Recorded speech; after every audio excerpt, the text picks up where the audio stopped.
The alarm bells rang through the station for the third time that day. Ambassador Hana looked up from her desk and sighed. Another system had fallen. She could tell by the sound, the long wailing tone that meant total loss. No survivors, no escape ships, just gone. She walked to the window of her office and stared out at the planet Nexara below. The capital world of the Galactic Coalition looked peaceful from here, with its purple oceans and silver cities. But Hana knew the truth. The Coalition was dying. For 3 years, the Void Swarm had been eating its way through the galaxy. The Swarm was not like other enemies. It did not negotiate. It did not take prisoners. It simply consumed everything in its path. Planets, ships, stations, people, everything became part of the Swarm, transformed into more crystalline monsters that hungered for more. The Coalition had tried everything. They had the best weapons in the galaxy, energy shields that could stop a star's heat, plasma cannons that could cut through asteroids, battle computers that could calculate 1,000,000 outcomes in a second. None of it mattered. The Swarm learned. It adapted. Every weapon used against it became useless after the first battle. Hana had been on Nexara for 2 years, representing Earth in the Coalition. Humanity was new to space, barely 200 years since their first colony ship left their home world. The Coalition had allowed them to join, but only as junior members. Humans had no vote in the Council, no say in major decisions. They were watched closely, studied like curious animals. The other species found humans disturbing. Too aggressive, they said, too violent, too quick to fight. Humanity's history was full of wars, and the Coalition species had stopped fighting among themselves thousands of years ago. They saw humans as primitive and dangerous. A knock on her door broke her thoughts. "Come in," Hana called. Her assistant, a tall being with blue skin and 4 arms, entered quickly. "Ambassador, the Council has summoned you. Emergency session. You must come now." Hana felt her stomach tighten. In 2 years, she had never been called to a council session. Humans were not important enough. Something had changed. She followed her assistant through the massive station to the council chambers. The room was enormous, with seats for representatives from all 12 Coalition species. Hana had only seen it once before, during her welcoming ceremony.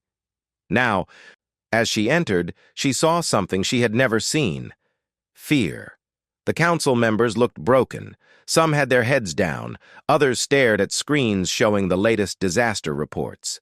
At the center sat High Chancellor Vextar, leader of the Threxian people. His scales, normally bright green, looked dull and gray. "Ambassador Hana," Vextar said, his voice heavy with exhaustion. "Thank you for coming." Hana bowed slightly. "How can Earth help, Chancellor?" A bitter laugh came from one of the other council members. "Help? Your people can barely defend your own system." Vexatar raised one clawed hand for silence. "We have lost the Kelmar system. 3 billion souls. Gone in 4 days. The swarm is now only 5 jumps from Nexara itself." The room fell silent. Nexara falling meant the end. The capital held the Coalition's government, its main shipyards, its history archives, everything that made them who they were. "We have one last option," Vextar continued. He looked directly at Hana. "You." "Me?" Hana asked, confused. "Not you personally. Your species." Vexatar stood, his tall frame casting a shadow across the chamber. "We need warriors, Ambassador. Real warriors. Your people have a reputation." Hana understood now. They wanted Earth's military. Her heart began to race. Humanity would be honored to fight alongside the Coalition. "You do not understand," another council member said, her voice sharp. "We do not want you fighting alongside us. We want you fighting for us. We need your violence, your weapons, your willingness to die." The words stung, but Hana kept her face calm. "What exactly are you asking?" Vextar pulled up a hologram showing the galaxy. Red spread across half of it, marking swarm territory. Our fleets are depleted. Our strategies have failed. We have learned that the swarm adapts to our technology, but not as quickly to physical weapons, bullets, explosives, the primitive tools your species still uses. They are not primitive, Hana said quietly. They are effective. Yes, Vextar agreed. We need that effectiveness. We need Earth to send whatever military forces you can spare. We need human tactics, human aggression, human... He paused, searching for the word. Stubbornness. Hana looked around the chamber. Every eye was on her. These beings had looked down on humanity for years, called them barbaric, kept them at arm's length. Now, they were begging. I need to contact Earth, Hana said. This decision is not mine to make. We know, Vextar replied. But we need an answer quickly. We have weeks, perhaps days. The swarm does not rest. Hana bowed and left the chamber. Her mind raced as she walked back to her office. Earth had a military, yes, ships, soldiers, weapons. But nothing compared to the Coalition's forces. What could humanity really do against an enemy that had beaten the greatest civilizations in the galaxy? She sat at her desk and opened the quantum communication link to Earth. The connection took a moment, then a face appeared on her screen. Commander Day, head of Earth's military space forces. He looked young, maybe 40, with sharp eyes and short black hair. Ambassador Hana, Day said. This is unusual. Direct contact? Commander, I need to speak with the Council of Earth immediately. Emergency priority. Day's expression changed. What happened? The Coalition is losing the war. They want our help. Our military help. There was a long silence. Then Day leaned forward. They want us to fight? Yes. They are desperate, Commander. The swarm is winning. They have lost billions. And now they are asking us, the species they called too violent, to save them. Day's jaw tightened. How long do we have to decide? Days. Maybe less. I will contact the Council immediately. Stay near your communicator. Day paused. Hana, do you think we can actually help them? Hana looked out her window again at the beautiful planet below. Somewhere out in the darkness, the swarm was coming. It would consume Nexara, then move on to the next system, and the next. Eventually, it would reach Earth. I think we have to try, she said. If they fall, we are next. Day nodded slowly. I will get you an answer soon. The connection ended. Hana sat in her office and waited. Outside, another alarm began to sound. Another system lost. The swarm was getting closer. Her communicator buzzed 6 hours later. Day's face appeared again, but he was not alone. Behind him, she could see the members of Earth's council. Ambassador Hana, Day said, Earth has made its decision. We are sending everything we have. 15 warships, 20,000 soldiers, all our deep space forces. I will command them personally. Hana felt tears start to form, but forced them back. That is your entire fleet, Commander. Yes, if the Coalition falls, Earth falls anyway. Better to fight there than wait here. Day smiled slightly. Besides, humanity has never been good at running away from a fight. When will you arrive? 3 weeks. Tell the Coalition we are coming. Tell them the humans are coming. Hana ended the call and immediately requested another council session. This time, when she entered the chamber, she stood tall. Earth accepts, she announced. Commander Day will arrive with 15 warships and 20,000 soldiers in 3 weeks. The council members looked at each other. Finally, Vextar spoke. That is everything Earth has. Yes, Hana confirmed. Everything. Why? Another council member asked. Why would you risk extinction for us? Hana thought about her answer carefully. Because it is the right thing to do. Because you asked. And because humans do not abandon their allies. even when those allies never really saw us as equals. Vextar stood and bowed deeply, something Hana had never seen a Threxian do for a human. "Thank you, Ambassador. We will prepare for your people's arrival." As Hana left the chamber, she felt the weight of what was coming. Earth was betting everything on this fight. If they lost, humanity would have no defense left. But if they won, everything would change. She returned to her office and looked out at Nexara one more time. In 3 weeks, human ships would arrive in this system. Ships full of soldiers ready to fight and die for people who had never really respected them. The swarm was coming. But now, so were the humans. The human fleet arrived exactly on schedule. Hana stood in the observation deck with Commander Day, watching as 15 Earth warships entered Nexara's orbit. They looked small compared to the massive coalition vessels nearby. Their hulls were gray and angular, built for function rather than beauty. No glowing energy fields, no sleek curves, just metal, weapons, and engines. "They look ancient," a Threxian officer muttered behind them. Day heard the comment but said nothing. He had expected this reaction.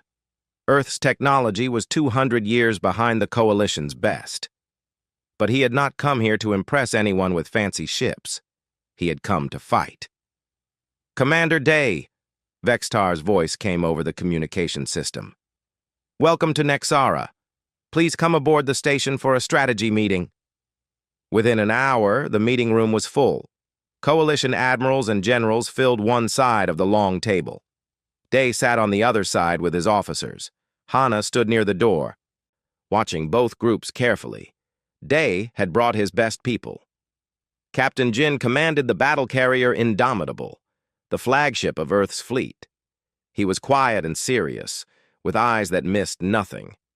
Next to him sat Dr. Yuna, a scientist who had spent 5 years studying alien biology. She looked young but had published more papers on xenobiology than anyone else on Earth.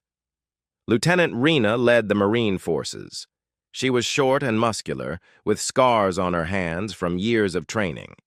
Beside her, Chief Engineer Tay fidgeted with a small tool, already bored with the formal meeting. He preferred working with machines to talking to people.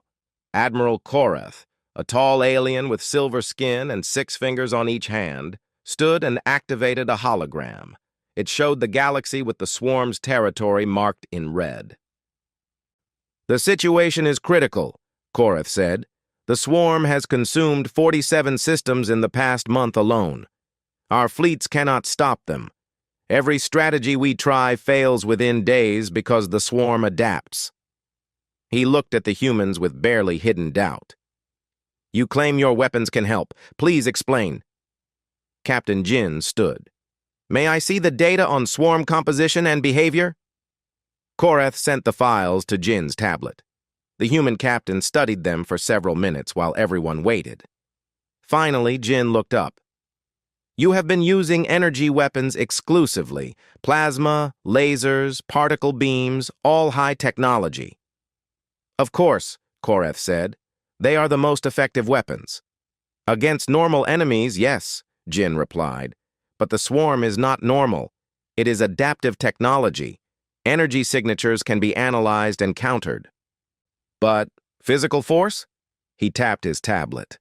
"Harder to adapt to a bullet traveling at 3,000 meters per second." Another coalition officer laughed. "Bullets? You want to fight with bullets? We stopped using projectile weapons 3,000 years ago." "And that is why you are losing," Jin said calmly. The room went silent. Korath's face darkened. "You dare!" "He dares to tell you the truth," Day interrupted, standing. "You called us because you were desperate. Did you expect us to use your failed tactics? We fight differently. If that offends you, we can leave right now." Vextar raised his hand. "Peace, please. Commander Day is right. We asked for help. We must listen." He looked at Jin. "Continue, Captain." Jin pulled up images of swarm creatures. "Dr. Yuna, your analysis." Dr. Yuna stood, pushing her glasses up nervously. I have studied the samples you provided. The swarm's crystalline structure is remarkable. It absorbs and redistributes energy, which is why energy weapons lose effectiveness. But the structure has a weakness. Physical trauma creates fractures that the swarm cannot quickly repair. In simple terms, if you hit them hard enough, they break. Hit them? Korath asked. You mean close combat? If necessary, Rena said, speaking for the first time. Her voice was hard. My Marines are trained to fight in any environment, including inside enemy ships. The Coalition officers looked shocked. Board swarm vessels? That is suicide. Only if you lose, Rena replied with a slight smile. Chief Tay laughed quietly. Several aliens turned to look at him. He shrugged. Sorry. Just funny how you call everything we do suicide. We are still alive. Day brought the conversation back to focus. We need a test. Let us prove our tactics work. Give us one target, one battle. If we fail, you lose nothing you would not have lost anyway. Vextar and Korath spoke quietly to each other for a moment. Then Vextar nodded. There is a mining colony on Tertius 7. The swarm reached it 2 days ago. We were planning to evacuate what we could and abandon the system. It is not strategically important. Perfect, Day said. Give us 3 days to prepare. Then we will show you how humans fight. The meeting ended. As the Coalition officers left, Hannah heard them talking among themselves. They did not believe. They thought the humans were arrogant fools about to die. She hoped they were wrong. Over the next 3 days, the human fleet prepared. Captain Jin drilled his crews constantly. Dr. Yuna worked with samples in a lab, running test after test. Lieutenant Rena trained her Marines in boarding operations. Chief Tay and his engineers checked every weapon, every system, every seal on every suit. Hannah visited the Indomitable on the 2nd day. She found Day in the ship's chapel, sitting alone. Having doubts, Commander? She asked quietly. Day looked up. Always. But doubts do not change what we need to do. The Coalition does not believe in you. I know. They think we are primitive, violent, stupid. He smiled slightly. They are half right. Which half? We are violent. But it is controlled violence, purpose-driven violence. We fight not because we love death, but because we love life. He stood and walked to a wall where photos hung. Pictures of Earth, cities, forests, oceans. We fight for this, for home, for each other. The Coalition has forgotten how to do that. They fought for 3 years, Hannah said. No, they calculated for 3 years. They strategized. They tried to outsmart the swarm with technology and tactics, but war is not a math problem. He turned to face her. Sometimes you just need to punch the enemy in the face as hard as you can and keep punching until they stop moving. Hannah laughed, despite herself. That is your strategy? Basically, yes. On the 3rd day, the fleet departed for Tertius 7, 15 human warships and 20 Coalition vessels.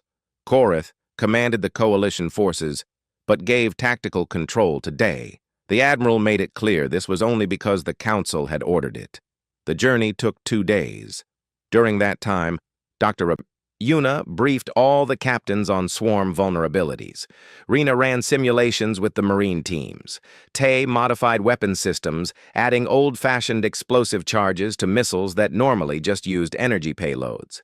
Captain Jin spent hours studying the Tertius 7 system data. The colony had been home to 50,000 people.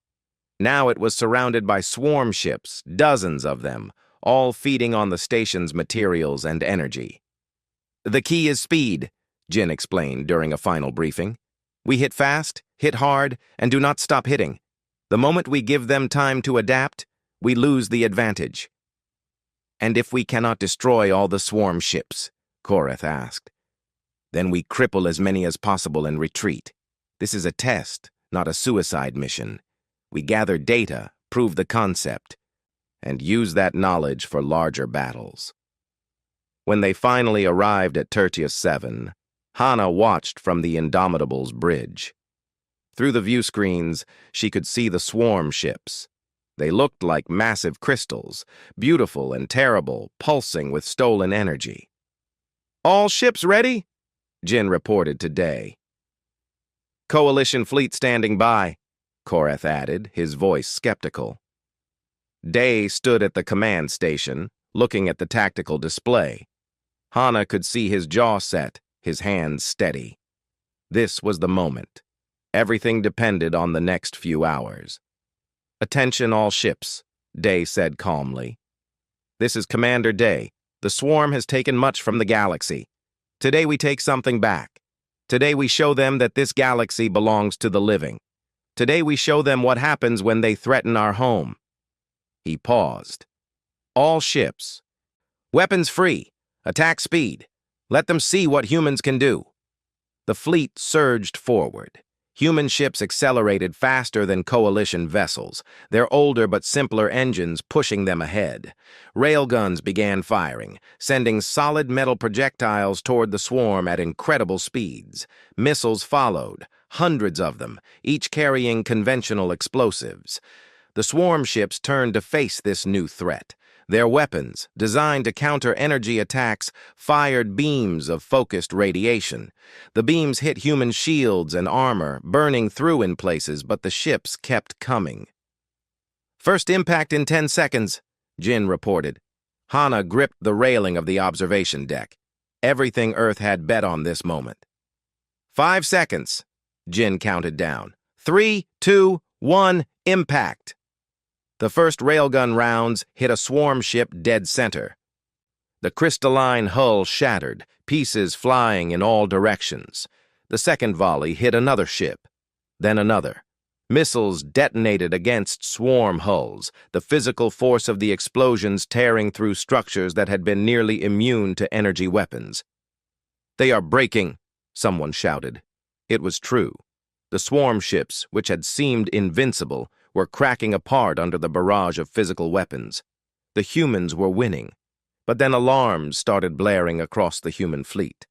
The swarm was adapting, reinforcing their hulls, maneuvering to avoid the projectiles. The easy victories stopped. "This is where it gets hard," Day muttered. He opened a channel to Rena. "Lieutenant, are your teams ready?" "Always, sir." "Then board them. Show these creatures what close combat means." Rena smiled. "With pleasure." The boarding pods launched from the human ships like bullets. Each pod carried 20 Marines in full combat armor, armed with weapons the Coalition had not seen in millennia. Rifles, shotguns, grenades, explosives, tools meant to kill at close range. Lieutenant Rena sat in the lead pod with her team. Through the small window, she watched a swarm ship grow larger as they approached. Its crystalline surface pulsed with strange light, beautiful and deadly. 30 seconds to impact, the pilot announced. Rena checked her rifle one more time. Beside her, a young Marine named Quan looked nervous. It was his first real combat mission. "You ready?" Rena asked him. "Yes, ma'am. I think so." "Good. Remember your training. Stay with your team. Watch your corners. And when you see a target, do not hesitate." "The swarm will not." The pod slammed into the swarm ship's hull. Magnetic clamps locked them in place. Cutting torches activated, burning through the crystalline armor. It took 40 seconds, an eternity in combat. Then the seal broke and the hatch opened. "Go, go, go!" Rena shouted. The Marines poured into the swarm ship. Inside, it looked like a cave made of crystals. Everything glowed with stolen energy. The air was thin and cold. Their suit sensors showed radiation levels that would kill an unprotected person in minutes. Swarm creatures came at them immediately. They looked like spiders made of glass, each one the size of a large dog. They moved fast, skittering along the walls and ceiling. "Open fire!" Rena commanded. The narrow corridor filled with gunfire. Bullets shattered the crystal creatures. They died differently than anything Rena had fought before, exploding into fragments that clattered across the floor. But they kept coming. For everyone they killed, 2 more appeared. "Grenades!" someone shouted. Explosive devices flew down the corridor. The blasts were deafening in the confined space.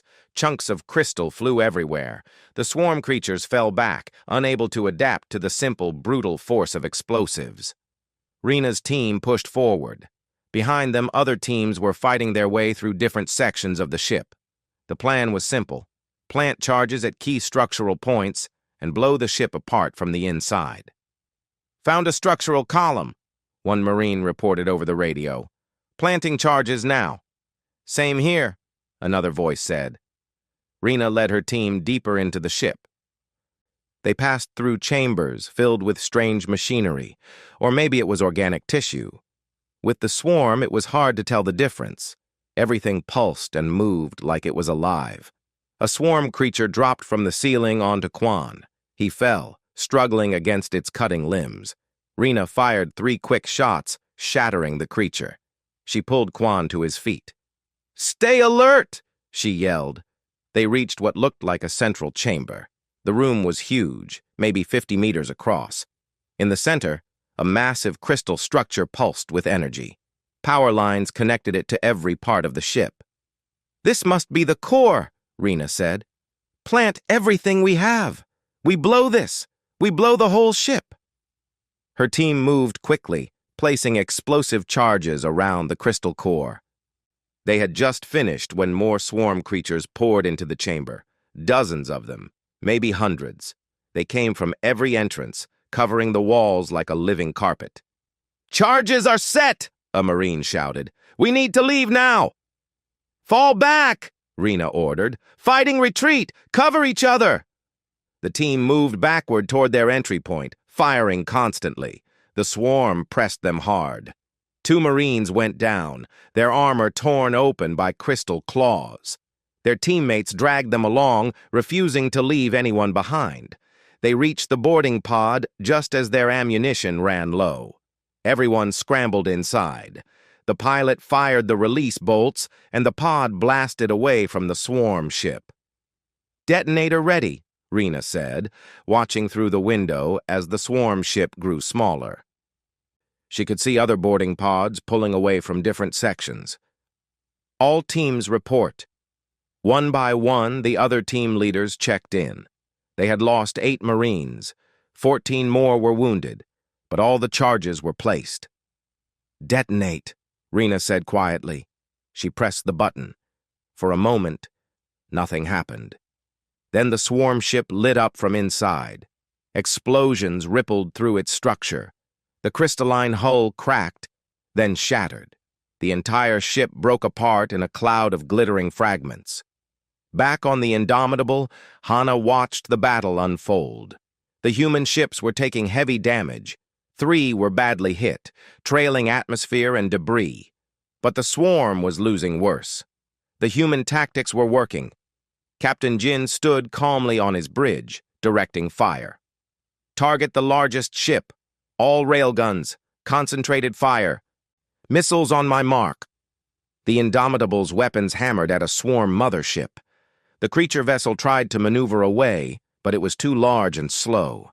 Hundreds of solid projectiles punched through its hull. Then the missiles hit, and explosions tore it apart. "They are retreating!" someone shouted. It was true. The remaining swarm ships were pulling back, moving away from the colony. They had been hurt too badly to continue the fight. "Do we pursue?" Jin asked Day. The commander studied the tactical display. His fleet was damaged. Casualties were mounting, but they were winning. "No," Day decided. "We have proven what we needed to prove. Let them run. Let them take the message back to the rest of the swarm. Humans do not make easy prey." The human ships regrouped around Tertius 7. The coalition vessels, which had been hanging back and observing, moved forward cautiously. Admiral Korath's voice came over the communication channel. "Commander Day, your tactics were effective. Casualties? 3 ships heavily damaged, 753 wounded, 82 dead." Day's voice was flat, professional, but Hana could see the cost in his eyes. Each number was a person. Someone's child, parent, friend. The coalition losses are minimal. Less than 50 casualties, Koreth reported. Then, after a pause, "We did not expect your methods to work. We were wrong." "Yes, you were," Day said simply. Chancellor Vextar's image appeared on the screen. He looked different now, less skeptical, more thoughtful. "Commander Day, I watched the battle. Your people fought with— I do not have the right word. Courage is not enough. Determination is not enough. You fought like the survival of your entire species depended on this one battle." "Every battle could be that battle," Day replied. "We learned that lesson long ago on Earth. During our world wars, during our survival struggles, we learned that you fight with everything you have, every time, because you never know which battle will be your last." Dr. Yuna's voice came through from the medical bay where she was helping treat the wounded. "Commander, I have analyzed the swarm remains. The physical damage disrupted their communication network. When we shattered their ships, we broke their connection to the hive mind. That is why they retreated. They became confused, disorganized." "Can we use that?" Vextar asked eagerly. "Yes," Yuna confirmed. "If we hit them hard enough, fast enough, we can cause cascade failures in their network. They cannot adapt if they cannot communicate." Chief Tay's rough voice joined the conversation. "The human ships are damaged but fixable. Give me 2 days and some of your coalition tech, and I can have them ready to fight again. Maybe even better than before." Koreth spoke up. "Commander Day, the Council has authorized me to offer you tactical command of all coalition forces in the Tertius sector. Your methods work.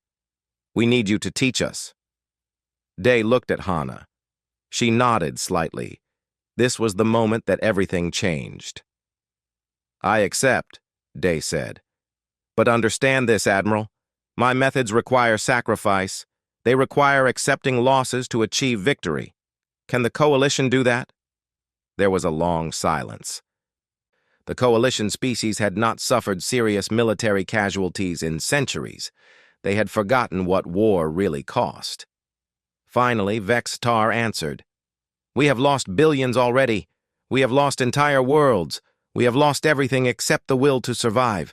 If your methods can save what remains, then yes, we can accept the cost." "Good," Day said, "because this was just the beginning. Tertius 7 was a small engagement. The real battles are coming." Over the next week, the story of Tertius 7 spread through the Coalition. A human fleet, tiny and primitive by Coalition standards, had defeated a swarm force that would have consumed any other Coalition fleet. The humans had lost a third of their people, and they called it a victory, because it was. Ambassador Hana walked through the station's memorial hall. They had added names to the wall. 82 new names, human names, people who came to save strangers and died doing it. A Threxian officer stood nearby, also reading the names. "I do not understand," he said to Hana. "Why did they fight so hard for us? We treated your people as inferiors." Hana thought about her answer carefully. "Because that is what humans do. When someone needs help, we help. Even if they did not respect us, even if it costs us everything, because we believe that every life has value. That includes yours." The officer looked at the names again. "What did Commander Day call it? The human gift?" "No," Hana said softly. "The human burden. We cannot ignore suffering. We cannot walk away from those in need. It is both our greatest strength and our greatest weakness." She left the memorial hall and went to the observation deck. Outside, the human ships were being repaired. Coalition engineers swarmed over them, working alongside Chief Tay's teams. The two groups were learning from each other, sharing techniques, building something new together. Captain Jin's voice came over her communicator. "Ambassador, Commander Day wants to brief the Council tomorrow. We have a plan to retake the Kelmar system." Hana smiled. Kelmar was the system they lost weeks ago, the loss that had driven the Coalition to call for human help. Now they were going to take it back. Tell the commander I will arrange the meeting, Hana replied. She looked out at the stars. The swarm was still out there, still dangerous, still consuming world after world. But now, for the first time in 3 years, the galaxy had hope. The humans had arrived, and they were just getting started. 6 months after Tertius 7, the galaxy looked different. Not in physical ways, but in spirit. The Coalition was fighting back, and they were winning. Commander Day stood in the war room on Nexara, looking at the star map. Blue markers showed Coalition-controlled systems. Red showed swarm territory. For the first time in 3 years, the red was shrinking. Kelmar is secured, Captain Jin reported. The swarm has completely withdrawn from the system. We lost 3 ships, but the system is ours again. Day nodded. Kelmar had been the first major victory after Tertius 7. It proved that the human tactics worked on a larger scale, but it had taken 2 months of hard fighting to reclaim the system. 2 months of brutal combat. The Coalition had learned the cost of war. Lieutenant Rena entered the room, followed by a group of alien soldiers. They wore modified armor, a mix of Coalition technology and human design. On their shoulders, they carried unit patches, something the Coalition military had never used before. Humans had brought that tradition with them. "Commander, the new marine companies are ready for inspection," Rena said. Day looked at the alien soldiers. 6 months ago, they would never have volunteered for close combat. Now they stood proud, ready to board enemy ships and fight at close range. Rena had trained them herself, teaching them human tactics and human attitudes. "At ease, soldiers," Day said. "Lieutenant Rena tells me you have completed the training program. That you are ready to fight like Marines." A tall Threxian soldier stepped forward. His name was Kex, and he had been one of the first volunteers. "Yes, sir, we learned from the best. Lieutenant Rena is a hard teacher, but fair. She taught us that courage is not the absence of fear. It is acting despite fear." Day smiled. Rena had learned that lesson herself long ago. Now she was passing it on to others. "Good. The swarm does not care about species or technology. It only cares about consuming. But we care. We care about each other, about our homes, about our future. That is why we will win." The soldiers saluted and left for their assignments. Rena stayed behind. "How many trained now?" Day asked her. 2,000 Coalition Marines across 5 species. 10 times what we started with. More volunteers arrive every day. They see what we can do and they want to be part of it. Dr. Yuna entered next, carrying data tablets. She looked tired, but excited. "Commander, I have the latest analysis of swarm behavior. They are definitely learning. They reinforce their ships faster now. They avoid close combat when possible, but they still cannot adapt quickly to physical weapons." "How long until they do?" Day asked. "Hard to say. Maybe months, maybe years. The swarm is intelligent, but it thinks in patterns. Physical force is chaotic, unpredictable. That makes it hard for them to counter." "We need to push while we have the advantage," Captain Jin said, joining them. "Every day we wait, the swarm adapts more." Chief Engineer Tay walked in last, covered in grease and smiling. "Good news, Commander. The Coalition finally agreed to retrofit their fleet with railgun systems. I have been teaching their engineers how to build them. Not as good as ours yet, but getting better." Day looked at his team. They were exhausted. All of them had been working without real rest for months, but they were making a difference. The galaxy was surviving because of them. "Take a day off, all of you," Day ordered. "That is a direct command. Rest, relax. We have a long fight ahead." They protested, but Day was firm. He needed his people sharp, not burned out. After they left, he turned back to the star map. 4 systems retaken, 8 battles won, but the cost was high. Human casualties were over 50% now, more than 10,000 dead. The Coalition was losing too, but not as many. They had learned to fight smarter, using human tactics to reduce their own losses. Ambassador Hana found him there hours later, still staring at the map. You should rest too, she said gently. I will. Soon. He pointed at a system deep in swarm territory. Do you know what that is? No. Dr. Yuna believes it is the swarm's central nexus, the Void Heart. If we can destroy it, we can fragment the entire swarm network. They would become mindless drones, easy to clean up. Can we reach it? Maybe, but it would take everything we have, every ship, every soldier. A suicide mission, basically. Day rubbed his eyes. The Council wants me to plan the assault. They see it as our only chance for total victory. Hana stood beside him, looking at the distant system. Is it worth it? That is the question, is it not? We have momentum now. We are winning. Do we keep fighting this slow, grinding war, or do we risk everything on one desperate strike? He turned to face her.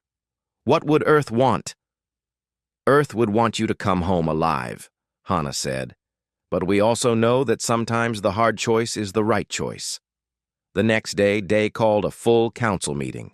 Every species sent representatives. The room was packed. Day stood at the center with Dr. Yuna beside him. The hologram showed the galaxy with a new marker, a pulsing red star deep in swarm space. This is the Void Heart, Dr. Yuna explained. Based on swarm communication patterns and fleet movements, we believe this is their central intelligence. Every swarm ship connects to it. Every decision flows from it. If we destroy it, Day continued, the swarm becomes fragmented. Individual ships will still be dangerous, but they will not coordinate. They will not adapt. We can defeat them, piece by piece. Chancellor Vextar leaned forward. What do you need? Everything. Every warship we can gather. Every soldier who can fight. We need to punch through the swarm defenses around the Void Heart and destroy it before they can respond. Day brought up casualty projections. The numbers were terrible. Expected survival rate is 15%. The room went silent. Those numbers meant death for most of the fleet. It meant thousands of casualties. You ask us to commit suicide, one council member said. No, Day replied. I ask you to commit to victory. There is a difference. Admiral Korith, who had fought alongside humans for 6 months now, stood up. I will go. My ships, my crews. We have learned from the humans that some things are worth dying for. Other voices joined in. Threxian commanders volunteered. Then Kellish captains, then others. One by one, every species committed their forces. Vexitar stood last. When I first met Commander Day, I did not understand humans. You seemed reckless, violent, wasteful of life. I was wrong. You are not wasteful of life. You simply understand that some things matter more than survival. That meaning matters. That purpose matters. That fighting for others matters. He looked around the council. 6 months ago, we were losing. Now we have hope. The humans gave us that. They taught us how to fight again, how to sacrifice, how to believe in victory even when it seems impossible. We owe them everything. So yes, I commit our forces to this assault. All of them! The room erupted in agreement. Every member of the council voted yes. The assault on the Void Heart was approved. Over the next month, the coalition gathered every available ship. The fleet was massive, the largest assembled in galactic history. 200 coalition warships and 12 human ships. The humans had lost 3 more vessels in recent battles. Lieutenant Rena trained her Marines day and night. They would need to board the Void Heart itself and plant charges. It would be the most dangerous mission yet. Chief Tay worked miracles, upgrading weapons systems and armor. He integrated human and coalition technology in ways that should not work, but somehow did. When coalition engineers asked how he did it, he just shrugged. I stopped thinking about what should work and focus on what does work. Captain Jin drilled the fleet endlessly. Coalition and human ships practicing together, learning to fight as one force. The coordination was not perfect, but it was getting better. Dr. Yuna prepared detailed plans of the void heart based on long-range scans. The structure was enormous, bigger than a moon. It would take multiple strikes to destroy it completely. 3 days before the departure, Hana organized a memorial service. They gathered in the station's largest hall. Humans and aliens stood together, remembering those already lost. The names read aloud took hours. So many dead, so many sacrifices.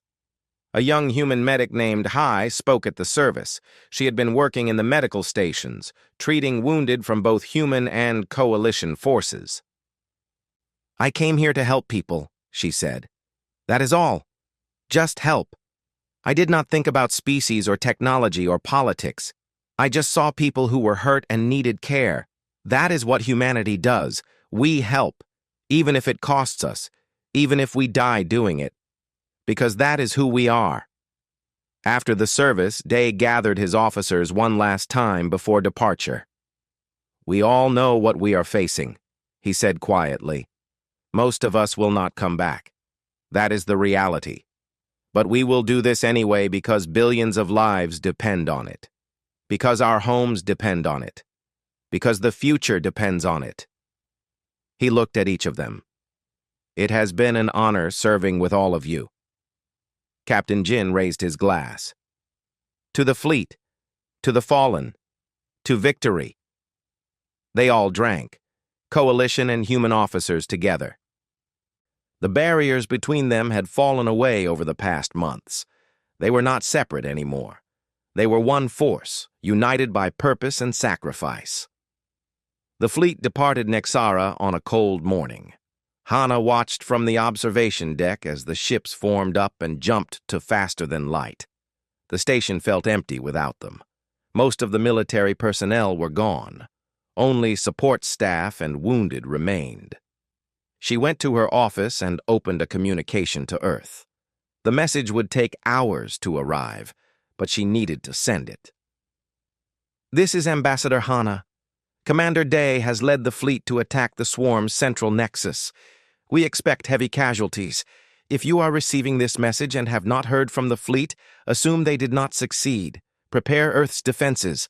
The swarm will eventually reach us. But know this, humanity fought with honor. We saved billions. We taught the galaxy how to hope again. If this is our end, it is a good end. We made a difference." She closed the transmission and sat back. All she could do now was wait. Wait and hope that the humans, one more time, could do the impossible. Outside, the stars shone cold and distant. Somewhere among them, the fleet was racing toward destiny. The fleet dropped out of faster-than-light travel at the edge of the void heart system. What they saw made even the bravest soldiers pause. The void heart itself hung in space like a dark crystal moon, pulsing with terrible energy. Around it, thousands of swarm ships moved in perfect patterns, an army unlike anything they had faced before. "Tactical analysis," Commander Day ordered calmly. 6,000 swarm vessels detected, Captain Jin reported from the Indomitable. "Multiple classes. This is their entire defensive fleet." "Then we came to the right place," Day said. "All ships, battle formation. This is what we trained for. This is why we came. For everyone who has fallen. For everyone we protect. For the future of the galaxy.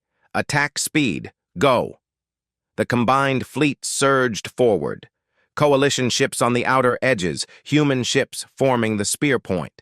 Railguns opened fire first, sending streams of metal death across the void. The swarm responded immediately, thousands of energy beams lancing out.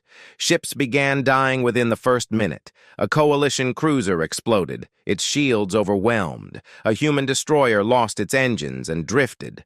But the fleet kept moving forward, pushing through the defensive fire. Lieutenant Rena sat in her boarding pod with her mixed team of human and alien Marines. They watched the battle through the small windows, seeing ships die all around them. "Steady, everyone," Rena said over the team radio. "We have trained for this. We are ready." A young Threxian Marine named Kex checked his weapon nervously. "Do you think we will survive, Lieutenant?" "Honestly? Probably not. But we will complete the mission. That is what matters." The fleet pushed deeper into the swarm formation. The fighting was brutal. Coalition tactics mixed with human aggression created a fighting style the swarm had never encountered. When energy shields failed, human ships rammed swarm vessels. When weapons overheated, coalition ships provided covering fire. They fought as one. Chief Engineer Tay worked frantically in the Indomitable's engineering section. "Captain, we have lost 2 main engines and shields are at 30%. "Keep us moving, Chief," Jin replied. "We need to get close enough to launch the boarding teams." "I am trying, but this ship is held together with hope and duct tape at this point." "Then use more hope and more duct tape." Despite the impossible odds, the fleet reached the Void Heart. The massive structure loomed before them, bigger than any station, any ship, anything they had seen. Its surface crawled with swarm creatures and weapons. "All boarding teams launch now," Day commanded. Hundreds of boarding pods shot out from the fleet. They hit the Void Heart's surface like missiles, cutting through the crystalline armor. Marines poured out, fighting immediately against swarm defenders. Rena's team made it inside and began moving toward the core. The corridors were massive, built for something much larger than people. Everything glowed with stolen energy. The air itself felt wrong, thick and electric. They fought through wave after wave of swarm creatures. The aliens in her team fought bravely, using everything Rena had taught them. A Kellish soldier named Aura saved Kex's life, shooting a swarm creature that had jumped from above. Kex returned the favor moments later. "This is what we trained for," Rena shouted, firing her rifle at another wave. "Keep moving! Stay together!" Outside, the battle raged on. The fleet was being destroyed slowly but surely. Half the ships were gone. More died every minute. But they kept fighting, giving the boarding teams time to complete their mission. Admiral Koreth's flagship lost all weapons. "I am sorry, Commander Day," he said over the communication channel. "We can fight no longer." "Then ram them," Day replied. "Make your last moment count." Koreth smiled grimly. "It has been an honor, Commander. Remember the Threxian people. We stood with you in the end." His ship accelerated, crashing into a swarm mothership. Both vessels exploded in a flash of light. Dr. Yuna, working from a science ship near the rear of the formation, monitored the teams inside the Void Heart. "Commander, multiple teams have reached structural weak points. They are planting charges, but we need someone to reach the actual core. That is where the swarm's intelligence resides." "Which team is closest?" Day asked. "Lieutenant Rena's team. But they have at least a kilometer to go through heavy resistance." Day opened a channel to Rena. "Lieutenant, you need to reach the core, whatever it takes." "Understood, sir," Rena replied. "We will not fail." Her team pushed forward with desperate speed. They were down to 15 soldiers now, so many lost in the fighting, but they kept going, kept fighting, kept believing. They reached a massive chamber. In the center, suspended in energy fields, was a crystal unlike any they had seen. It pulsed with intelligence, with awareness. This was the Void Heart's core. This was the enemy's brain. "Plant everything we have," Rena ordered. "Every explosive, every charge. We are ending this today." The team spread out, placing charges around the chamber. Swarm creatures poured in, trying to stop them. The Marines formed a defensive line, fighting with everything they had. One by one, they fell. Aura died protecting Kex. Other soldiers, whose names Rena would never forget, gave their lives to buy time. Finally, the charges were set. Only Rena, Kex, and 3 human Marines remained alive. "Detonator ready," Rena said. "Everyone, get to the evacuation point." They ran. Behind them, swarm creatures gave chase. They made it back to their boarding pod just as their ammunition ran out. The pilot fired the engines, pulling them away from the Void Heart. "All teams report," Day's voice came through. "Did we succeed?" Team after team reported in. Charges planted, missions complete, but at terrible cost. Of the 2,000 Marines who went in, only 300 were coming out. Lieutenant Rena to Commander Day. Core charges are planted and armed. Ready to detonate on your order. "All ships, pull back," Day commanded. "Maximum speed. Get as far as you can." The surviving ships, maybe 40 out of 200, retreated from the Void Heart. The swarm pursued, but slowly, as if confused by the humans' withdrawal. Captain Jin's Indomitable was barely functional. "Commander, we cannot make the safe distance. Too much damage. Engines failing." Commander Day looked at his own bridge crew. His flagship was in similar condition. They had given everything, and it still was not enough. They would die here, even if the mission succeeded. "Captain Jin, it has been an honor," Day said quietly. "The honor was mine, Commander," Jin replied. "At least we will end this knowing we saved the galaxy." Dr. Yuna's voice cut through, urgent. "Commander, wait. The charges do not need manual detonation. I can trigger them remotely from here. You do not have to stay." "Do it now, Doctor," Day ordered, "before the swarm realizes what we have done." Yuna activated the detonation sequence. Deep inside the Void Heart, thousands of explosive charges detonated simultaneously. The massive structure began to crack. Energy leaked from the fractures, building. Then the core exploded. The blast was like a newborn star. The Void Heart shattered into a billion pieces. The shockwave spread outward, destroying every swarm ship in the system. Even the retreating coalition ships were tossed around like leaves in a storm. On the Indomitable's bridge, alarms screamed. "Brace for impact!" Jin shouted. The shockwave hit them. The ship tumbled, systems failing, hull breaching. But it held together, barely. Chief Tay had built these ships well, reinforced them beyond standard design. They survived. Slowly, the chaos calmed. The debris field cleared, and in the distance, the swarm fleet was gone. Every ship drifted silent and dark, their connection to the Void Heart severed.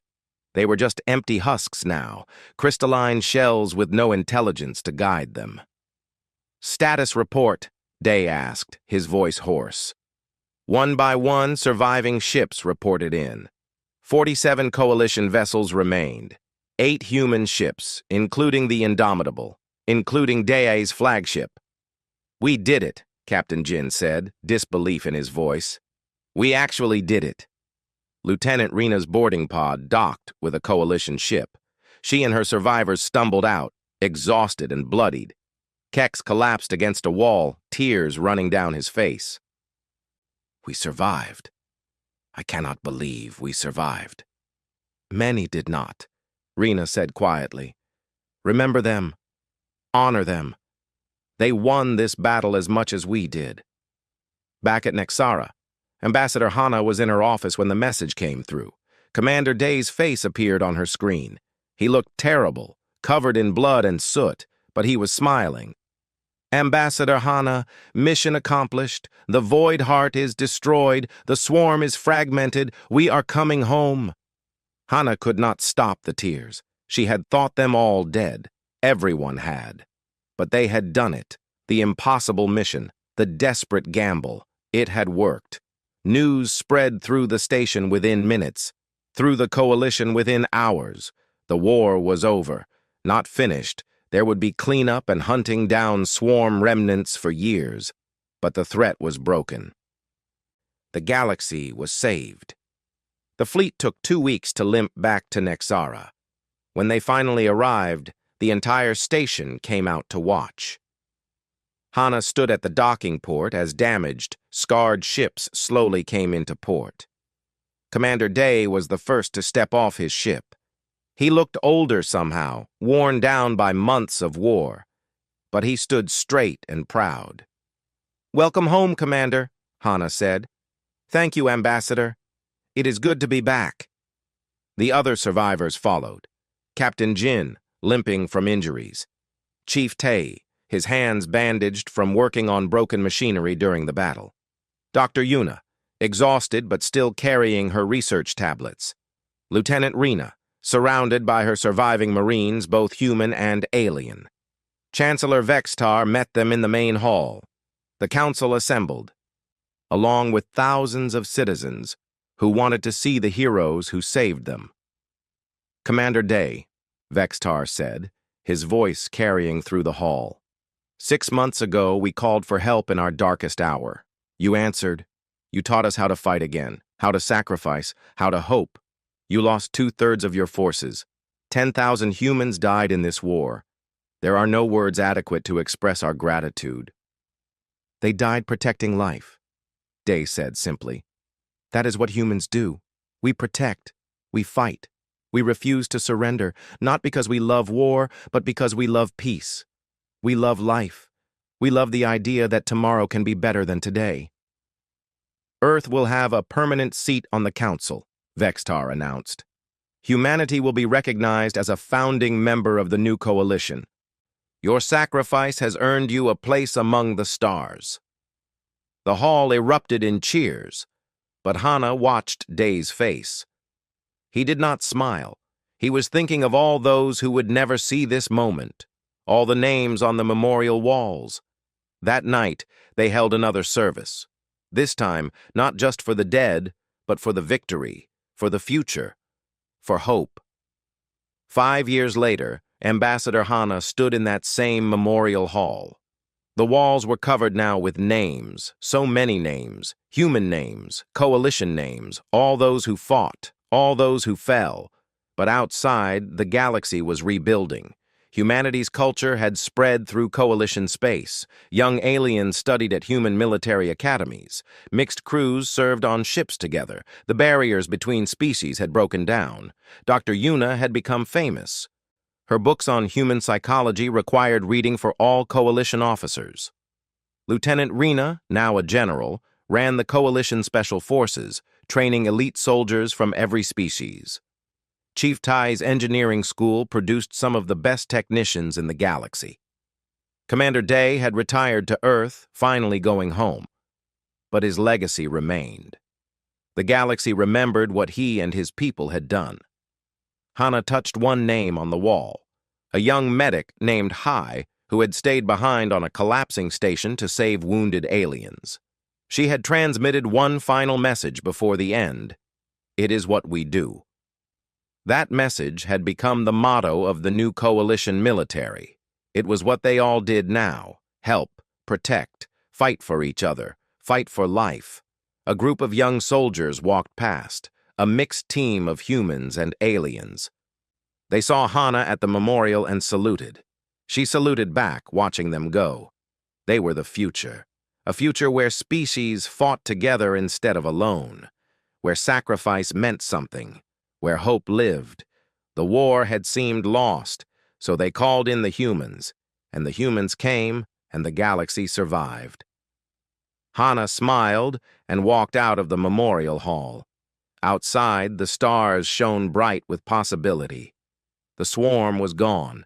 The darkness had been pushed back, and in every corner of the galaxy, beings of every species lived in peace, protected by warriors who understood what the humans had taught them. That some things are worth fighting for, some things are worth dying for, and the most important thing, the thing humans never forgot, was that life is always worth protecting. The humans had come when called. They had fought when needed.